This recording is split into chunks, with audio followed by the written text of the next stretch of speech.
Hi friends.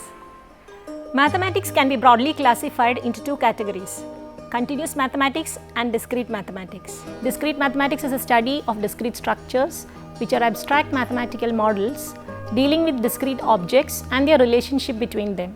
5 important themes are interwoven in this course: mathematical reasoning, combinatorial analysis, discrete structures, algorithmic thinking and graph theory. Any student who has completed 12th with mathematics as one of the subject will be able to assimilate all modules included in this course.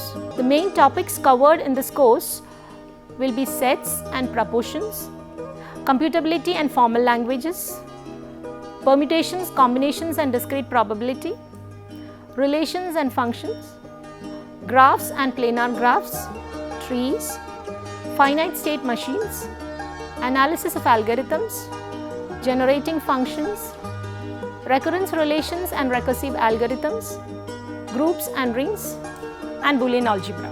So friends, I wish you all the very best and let the course help you to build a strong foundation in both computer science and mathematics. Thank you.